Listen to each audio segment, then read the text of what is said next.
shidaalkan waa shidaal Soomaaliyeed dadka Soomaaliyeed ee Somali State ku nool Soomaalida ogaadeenaya iskale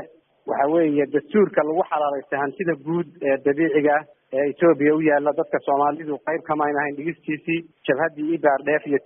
TPLF baa ayaa xarxariiqatay annaga iyo dadka Soomaali dadka Oromada aba waa lagu dhacaa oo iyagana dhul badan baa laga gotaa dhulkooda marka dood baa ka taagan waxa weeye hantidan hanti Soomaaliyeed weeye doorka dawladda ismaamulka ay ku leedahay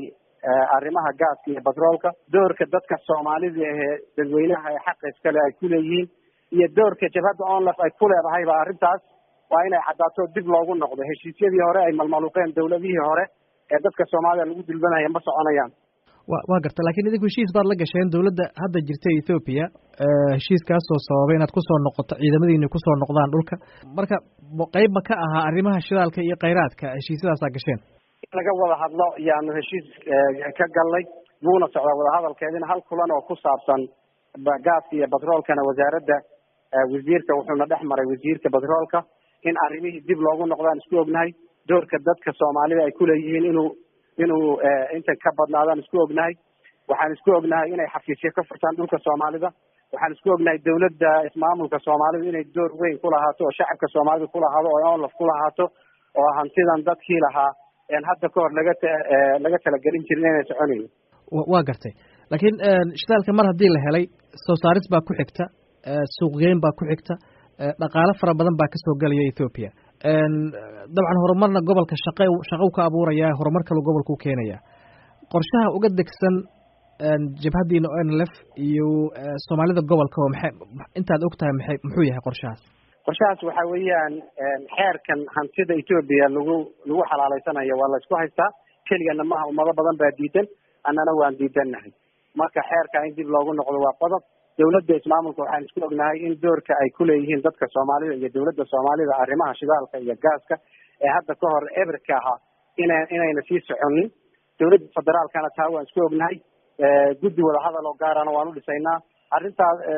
xuquuqda dadka Soomaalida si buuxda u difaacaan diyaaruna waa garta haddaan su-aal kale kaa weydiiyo gobolkan city la yiraahdo dhulkaasi ku yaala waxa ka taagnaa muran badan oo 3 degmo oo waxa jira lagu wareejiyay ismaamulka Cafarta oo beri dhaweedna ay dawladda deegaanka sheegtay inay ka noqotay oo soo celisay 3 degmo oo ku soo celisay maamulka arrimaha maxaad nooga sheegi kartaa kala socotaan arrimaha sidaas ay ahayd dawladdii hore yaa si sharci darro ah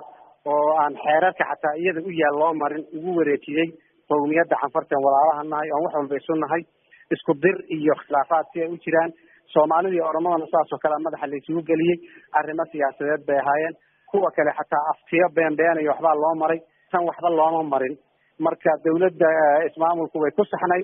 annagana waanu ku horeynay waanu ku taageeray mowqifkanagana sidaas oo ahaa dhul Soomaaliyeed iyo dad Soomaaliyeed dawladda ismaamulka Soomaalida iyo qowmiyadooda iyo afkooda iyo dhaqankooda iyo dadkooda ma maamuli kara ummad kale ma maamuli karto taana ma aqbalayno dadka aan walaalaha nahayna nooma hilaacaya dhiigooda in badan baan la hadalnay nabad baanu doonaynaa annaga iyo Cafartooda oo dhashay baan nahay dad la isku mashquuliyo ma nihin laakiin inaan ku xadgudubnana ma doonayno inaan ugu xadgudbaana ma doonayno dhulkaasi dhul Soomaaliyeed buu ahaa xagga gacanta Soomaalida ku soo noqday maantana ciidamadii iyo ismaamulkii iyo hay-adihii ismaamulka Soomaalida ka howlgalaya shawxana way ku taageersan tahay xubnaheedina way joogaan